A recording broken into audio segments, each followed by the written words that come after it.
ఇవ్వాల్సినటువంటి అవసరం ఉంది అధ్యక్ష. అధ్యక్ష, రైతు మనందరికీ అన్నం పెడుతున్నాడు, దాన్ని మనం ఎవరు కూడా కాదనం, అందరం ఏకీభవిస్తాం. హోటళ్లకు పోయి టిఫిన్ చేస్తే, ఛాయ్ తాగితే, హోటల్ బిల్లు కట్టిన తర్వాత సర్వ్ చేసేటువంటి సర్వర్కు 100-200 రూపాయలు నాకు తీసుకొచ్చి అన్నం పెట్టినవన్న గొప్ప కృతజ్ఞతతో అక్కడ టిప్పిచ్చే ప్రయత్నం చేస్తాం.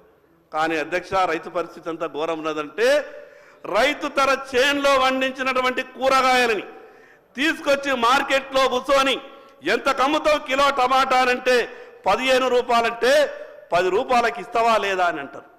ఇక్కడనేమో 200 రూపాయల టిఫిన్ చేస్తే 200 రూపాయల టిఫిన్కు బిల్లు కట్టి 100-200 రూపాయలు టిప్పియడానికి మనసొప్పుతుంది. కానీ అక్కడ 15 రూపాయల కిలో టమాటాలు అమ్మితే 10కి ఇస్తే తీసుకుంటా, లేకుంటే లేదనే విధంగా ఆ రకమైనటువంటి అవమానాలు రైతు భరిస్తున్నాడు అధ్యక్ష. నేను ఎందుకు ఈ మాట చెప్తున్నానంటే అధ్యక్ష, కళ్ళకు నీళ్ళు వస్తాయి అధ్యక్ష. ఈరోజు ఏ రైతు కూడా సంతోషంగా లేడు అధ్యక్ష. మీరు రైతు బంధించినా, రుణమాఫీ చేసినా కేవలం ఎన్నికలప్పుడు రాజకీయ మాటలు మనం మాట్లాడుతున్నాం, కానీ రైతు ఈ రోజు కూడా సంతోషంగా లేడు అధ్యక్ష.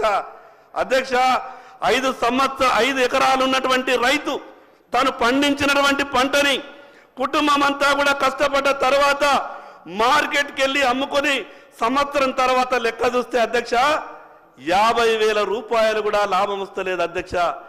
భార్యాభర్తలు ఇద్దరు వ్యవసాయం ఇడిచబెట్టి హైదరాబాద్ వచ్చి ఎక్కడనో వాచ్మెన్ చేస్తే, ఏ ఇంట్లోనో పనిచేస్తే నెలకు 30,000 రూపాయలు సంపాదించే అవకాశం ఉన్నది.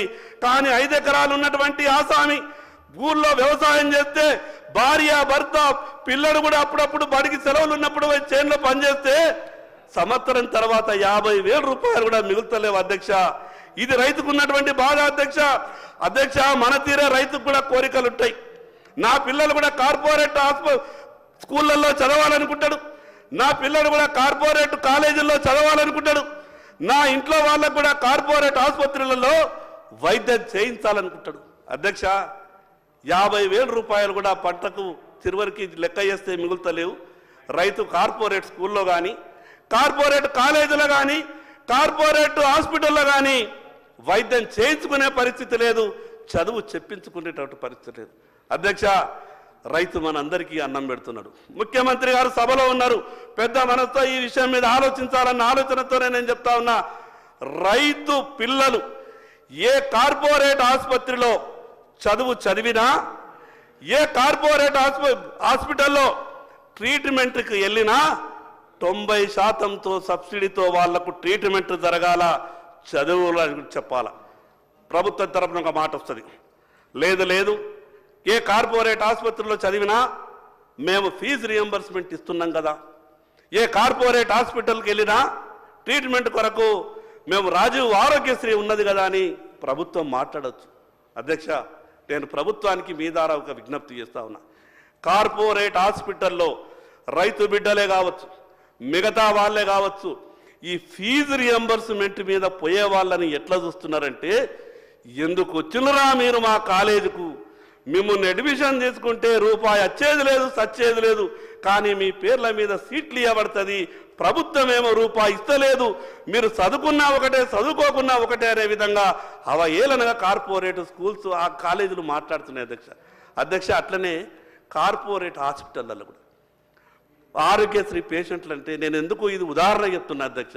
రైతు ఆదిలాబాద్ నుంచి హైదరాబాద్కు ట్రీట్మెంట్ కొరకు వచ్చిండు, నిమ్స్కు పోతే నిమ్స్కు తప్ప ఎల్ఓసి వేరే దిక్కు లేకుండే, వేరే హాస్పిటల్కి వెళ్తే ఆరోగ్యశ్రీ లేదు అని బయటకు వెళ్ళగొట్టారు సార్. రైతు దగ్గర చిల్లి గవ్వ లేక ఉండే ఆరోగ్యశ్రీకి కూడా పాపం కార్పొరేట్ హాస్పిటళ్లలో ఎవరికి కూడా పేషెంట్ ఆరోగ్యశ్రీ అని అంటే అయిపోయా, ఇక ఇది వీళ్ళకు ట్రీట్మెంట్ ఇచ్చి కూడా మనకేమొస్తుంది అనే విధంగా కార్పొరేట్ హాస్పిటల్స్ వ్యవహారం చేస్తున్నాయి. కాబట్టి రైతు ప్రత్యేకంగా ఒక గుర్తింపు ఈ సమాజంలో రైతుకు రావాలి. భరోసా అంటే కేవలం డబ్బు మాత్రమే ఇవ్వడం భరోసా కాదు, రైతు అనంటే ఈ సమాజం గౌరవించేటటువంటి పరిస్థితి రైతుకు రావాలి అధ్యక్ష. ఆ రకమైనటువంటి ఆలోచన వచ్చినప్పుడే అధ్యక్ష రైతు ఏమన్నా బాగుపడే అవకాశం ఉంటుంది అధ్యక్ష. అధ్యక్ష, వ్యవసాయం చెయ్యాలంటే ఎంత కష్టం ఉంటుందంటే, నేను వర్షాకాలం నా చేన్లకు మిగతా వాళ్ళ చేన్లలో కూడా పోయినా అధ్యక్ష. నేను గౌరవ ముఖ్యమంత్రి గారికి మొన్న కూడా నేను ఒక విజ్ఞప్తి చేసిన. మన గ్రామీణ ప్రాంతం నుంచి వచ్చినటువంటి వాళ్ళే దాదాపు 95-96% శాసనసభ్యులు ఉన్నారు. సార్, వర్షాకాలం వ్యవసాయం చేయడానికి చేన్లకు పోవాలంటే రోడ్లు ఉండయి సార్. ఎరువులని నెత్తి మీద ఎత్తుకొని పోతే కానీ, ట్రాక్టర్తోని కానీ, ఆటోలు కానీ 4 ఎరువుల బస్తాలు వేసుకొని వ్యవసాయం చేయడానికి చేన్లకు తీసుకుపోతామనంటే పోలేనటువంటి పరిస్థితుల్లో ఉంటాయి. కాబట్టి నేను మీ ద్వారా గౌరవ ముఖ్యమంత్రి గారికి విజ్ఞప్తి చేస్తా ఉన్నా, వచ్చేటటువంటి బడ్జెట్లో కానీ వ్యవసాయ పొలాలకు, వ్యవసాయ చేన్లకు రోడ్లు అనే విధంగా మీరు ఈ కార్యక్రమాన్ని తీసుకురండి. రైతులంతా కూడా సంతోషపడతారు. వర్షాకాలం వాళ్లకు చేన్లకు పోవాలంటే విపరీతమైనటువంటి కష్టం ఉంటుంది. ఎంత బురద ఉంటుందంటే ఎడ్లు దిగబడతాయి, బండి దిగబడుతుంది. ఎవరినైనా చేన్లకు పనికి పిలిస్తే కూడా ఎవరు రారు. అందుకు గ్రామానికి పోవడానికి ఎంత ఇంపార్టెంటో రైతులు చేన్లకు పోవడానికి కూడా రోడ్లు అంత ఇంపార్టెంట్. కాబట్టి బడ్జెట్లో వచ్చేసారి సరి అయినటువంటి కేటాయింపులు చేసి మీ 4 సంవత్సరాల ఈ పీరియడ్లో ఈ రాష్ట్రంలో ఉన్నటువంటి రైతులందరికీ చేన్లకు, పొలాలకు పోవడానికి రోడ్లేసే విషయంగా మీరు చర్యలు తీసుకోవాలని విజ్ఞప్తి చేస్తున్న అధ్యక్ష. పెద్ద పెద్ద కంపెనీలు ఏ లోన్ తీసుకున్నా కూడా కొలాటరల్ గ్యారంటీ లేకుండా వాళ్ళకు లోన్ ఇస్తారు. వ్యవసాయం చేసుకునే రైతులకు కూడా తన సొంత ఇల్లు కట్టుకోవాలని కోరుకుంటుంది. ఈ గడిచిన 10 సంవత్సరాలలో ఏ రైతు ఇల్లు కట్టుకుందామన్నా కూడా ప్రభుత్వం ఇల్లు ఇవ్వలేదు. పోనీ తనకు తానే సొంతం కట్టుకుంటా అంటే బ్యాంకుకు వెళ్తే అధ్యక్ష గ్యారంటీ ఏమి ఇస్తావు అని అంటుండే. రైతు దగ్గర ఏముంటుంది అధ్యక్ష?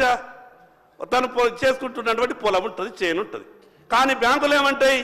నీ వ్యవసాయ భూమిని మేము తాకట్టు పెట్టుకొని నీ ఇల్లు కొరకు లోన్ ఇవ్వము అని అంటారు. మరి రైతు ఇల్లు ఎట్లా కట్టుకుంటారు అధ్యక్ష? మిగతా వాళ్ళకేమో 100,000 కోట్ల రూపాయలు ఎటువంటి గ్యారంటీ లేకుండా బ్యాంకులు లోన్ ఇస్తాయి. ఎందుకు? అది సమాజ హితం కొరకట, ఎంప్లాయ్మెంట్ జనరేట్ కొరకట.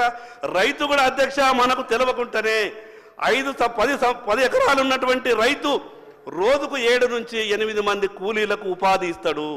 తనకేం మిగులుతలేదు రైతు. కానీ రైతు మాత్రం తను 10 ఎకరాలు ఉన్నటువంటి ఒక ఆసామి 600 నుంచి 700 మందికి సంవత్సరం కూలీ ఇస్తాడు అధ్యక్ష. రైతు కూడా ఒక ఇండస్ట్రియలిస్ట్ కన్నా ఎక్కువ ఈ సమాజానికి ఉపయోగపడుతున్నాడు.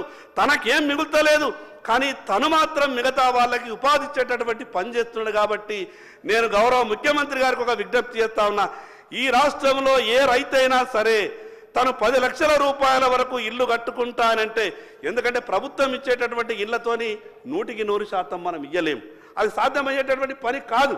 కానీ తనిచ్చి తాను రైతు బ్యాంక్ వెళ్ళి నేను ఇల్లు కట్టుకుంటానంటే ఎటువంటి గ్యారంటీ లేకుండా ఇల్లు ఇచ్చే విధంగా బ్యాంకర్లకు తోని ఏదన్నా ఒక సమన్వయం చేసి, అవసరమైతే ఢిల్లీ లెవెల్లో మీరు వెళ్ళినప్పుడన్నా కానీ ఒక రిప్రజెంటేషన్ చేసి ఈ రైతులకి సాయం వచ్చే విధంగా ప్రయత్నం చేయాలని మీ ద్వారా గౌరవ ముఖ్యమంత్రి కోరుతున్నాను అధ్యక్ష. ఎన్ఆర్ఈజెస్ అని అంటే పెద్దలమని అనొచ్చు. ఇది మీ కేంద్రమే కదా, అక్కడ ఉన్నటువంటి మీ ప్రభుత్వమే కదా, మీరు తెచ్చుకుంటే అయిపోతుంది అని చెప్పి. శంకర్ గారు ప్లీజ్ సార్, నేను 15 నిమిషాలు ఈ రైతు భరోసాకు రైతు భరోసాకు పరిమితమై మాట్లాడండి. Okay sir. ఎన్ఆర్ఈజెస్ నేను ఎందుకంటే సార్ భరోసా అంటే నేను అనేది ఎకరానికి ఇంత ఇస్తే అయిపోదు. ఈ మిగతా ఎన్ని కూడా మీరు ఇచ్చేటటువంటి భరోసానే.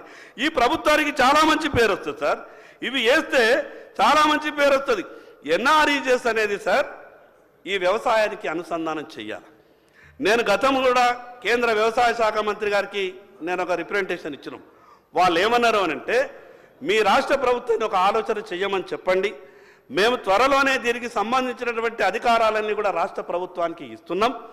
వ్యవసాయానికి ఏ రకంగా అనుసంధానం చేస్తే బాగుంటుందో, రైతుకు ఏ రకంగా మద్దతు కాగలుగుతుందో దానికి ఒక మీటింగ్ ఏర్పాటు చేసి ఈ రాష్ట్ర ప్రభుత్వ సలహాలు సూచనలు పంపితే మేము ఆలోచిస్తామని చెప్పారు. కాబట్టి ఈ ఎన్ఆర్ఈజెస్ కూడా వ్యవసాయానికి అనుసంధానం చేసే విధంగా ప్రభుత్వం చర్యలు తీసుకోవాలని మీ ద్వారా విజ్ఞప్తి చేస్తున్నా అధ్యక్ష.